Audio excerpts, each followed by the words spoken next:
everyone. So today we have Fatima Khambati with us, who's a Karachi-based artist and living in Houston right now.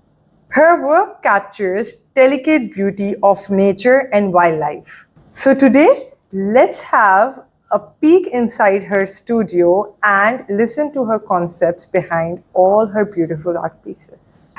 So Fatima Bain, first of all, thank you so much for giving me this time and coming up and sharing your work with us. So your watercolor series is very beautiful. Not only that, we look at the miniature brush that you use and the delicate hair that you create on animals or flower petals. It's always fun and soothing to look at. So I have few questions here, and I myself is very curious about few things. So would you like to share with us, like I'm going to throw with the first question that I have in mind is, can you share the story of how you first picked up a watercolor brush? Like how did it started? Thank you for having me here and for this opportunity. I love your artwork too. You're a great artist. First time I picked up my paintbrush for watercolor. Honestly, I've been drawing since I was very young. And watercolor came much later. I've tried many mediums like acrylics, color pencils, oil. So I remember the first time I tried it, I was amazed by watercolor, how watercolor moves on a paper. Um, I was, it just captured my heart instantly. The softness, the unpredictability. I knew this is the medium that really speaks to me. That's interesting. So I've seen this in your work that you usually draw nature and wildlife. Why are you more towards those topics? Why do you, how do you draw towards it? Nature has always been my greatest inspiration. And for me, nature and my faith is well connected. So when I see a bird glowing in the sunshine or a flower in a certain way, uh, I know that I would like to paint this. And it's also a way of showing my gratitude. When I looked at the mishkat that you painted, the beautiful concept that I found was that everyone used to add either pigeons or something very glorious to show the beauty of mishkat. What I found beauty in your work was that you added as simple and as tiny as sparrows.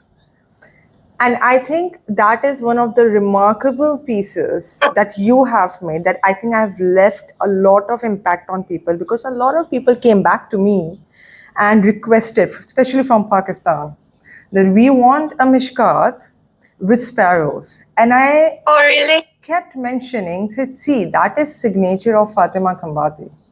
She's the one who got sparrows and no one else did. So if I replicate that, it's going to be very unfair. So I don't know if you remember, long time back, I did contact you because they wanted that particular piece. And I said, if you want that sparrows, then you need to contact Fatima Bain and ask her for the quotation. I felt it would be there's this thin line that an artist has to follow, that it does not cross the line of inspiration. Inspiration is there, but I don't need to copy your work. So let me tell you, that particular piece is a lot in demand.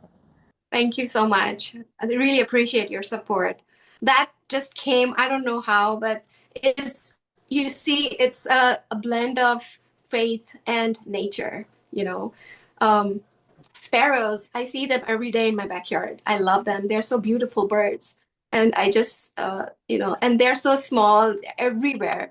They come to feed and they're just there every time I see in the morning. And that's my inspiration. And Mishkat, is beautiful. It holds so much history and so much of light, and it's just beautiful. And the recent, I think I made a new mishkat a couple of months ago. It was inspired by madeh. It's a beautiful madeh, and I love it. The words touched me so deep that I thought, let's try combining the mishkat, the grapes, and the songbirds, because the job of a songbirds do sing. So, and that's the connection I made, the songbirds and the madeh, because we do madeh. Can you tell me a little bit more about the Madheb, maybe quote few lines that really inspired you? It goes, जो तू मिजाज को अंगूर के नाब के बदले. So that's how I have to see. And the meaning is, it refers to our Akamola, that his sweetness and is exactly like, it's more than like a, the juice that comes out of a sweet grapes. Somehow, the moment you explained the meaning, the art piece has gained, what can I say, so much meaning to it now. All right, so I'm coming back to your work. You already said how do you choose your subjects, and as you said, your subject you used to see it every morning, and you also had put a lot of time on Instagram when the sparrows would come at your backyard and maybe nibble here and there. So you always shared it. So somehow we did connect to it. Yeah. So do you have a favorite texture technique that defines your style? I have many techniques that I love to use, but different subjects calls for different techniques. For example, I love layering washes when I'm painting transparent flowers. I love painting those flowers, and I want them to look like delicate organza that would flutter in slightest breeze. So, and I love using the gold paint to just outline, just to give them a special look. And they might not look like a actual flower. There's just a reflection of a particular thought, you know. And another technique that I use for animals, I use it is a dry brush. It helps me give the natural textures and to give them a realistic look, that, an unrealistic look sometimes. I, I remember once you even painted a humorous horse just for fun from a different perspective. That was a different angle too. How come you got that idea? So I was just going through one of the artists, and she painted this goofy looking horse, and I don't know why I I loved it. That captured my heart. I wanted to paint that. All right, that is actually an interesting perspective. How you explain that you wanted one look of how only the owner gets to see that. That's really interesting. I don't think so. I'm not sure, but I only see, not very often, horses laughing. I think they only laugh to the people who the horse really likes. I agree. That's a little fact I have heard of too. So, is there a piece in your portfolio that feels really special to you? I cannot pick one. I think all of my work are close to my heart on different ways. And sometimes I don't even realize that how close that piece is to my heart until it's sold. And I feel a little tug of letting it go. But there is one piece that I have painted that is inspired by a very remarkable event that happened 1400 years ago during Rasulullah and his grandkids, Imam Hassan and Imam Hussein. Those deers that somebody, I think there was a person who gifted a fawn to Rasulullah, and Rasulullah passed that gift to Imam Hassan because Imam Hassan was right there. And when Imam Hussein saw that Imam Hassan has a little baby deer, and that and he didn't have one, that was he was it was almost that teardrop was coming, and Imam Hussein was so much close to tear. And that's when the mom deer, the deer, by the wisdom of Allah Ta'ala. So basically, what you're trying to say is it's so much like you're trying to explain this also. It's like explaining mother's love is so enormous for a child, and to let go of it and give it to uh, Imam Hussein. I think that is what you are trying to explain through this painting. It's a beautiful. That's I learned it when I was young, but then I again learned it when my kids are in madrasa, and they had this riwayat in their madrasa kitab, and I was explaining to my younger one, and it touched my heart so deep that I wanted to create something that represents that, to make my heart happy. And I was looking for a reference photo that actually, that I never find. I never got the reference photo. There is nothing online. That's beautiful. Like, as you said, there are times that you have these ideas in your mind and you want to execute them. So, do you face any challenges and how do you overcome them? Oh, yes. So in the beginning, watercolor is unpredictable, okay? You cannot control it fully. And that, in the beginning, that used to frustrate me a lot. But slowly I learned how to embrace it. And I think that's the beauty of watercolor, that it teaches patience, letting go, and trusting the process.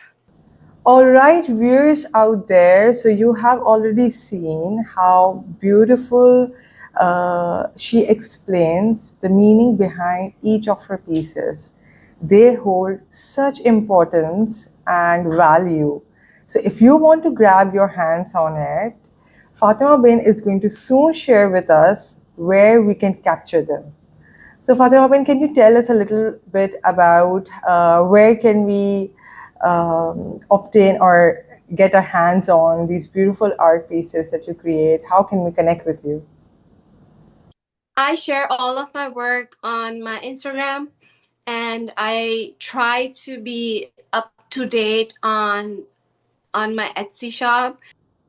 All right, so here I swipe, and there you go. You can see the Etsy page here, and you can follow her, look at her work, and contact her on Instagram. Why do you paint nature and wildlife? What draws you towards it? Okay, so nature has always been my greatest inspiration.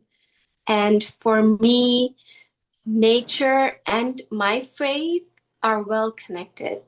So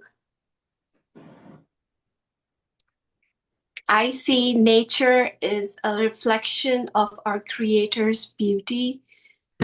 Painting wildlife and plants is it's kind of like a way of showing gratitude and connecting to the one who made it all. Because a lot of my students are watching this, especially I have a lot of followers who are aspiring artists, who are beginners, and at any moment or any time of our life we always feel we are not enough. So a lot of artists also out there wants to know, if you want to give advice how to become an aspiring watercolor artist like you, what advice would you give?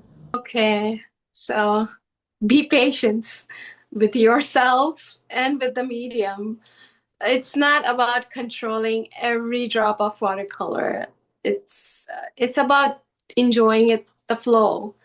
And don't be afraid of mistakes, because often those mistakes will become masterpieces. And maybe your inspiration. So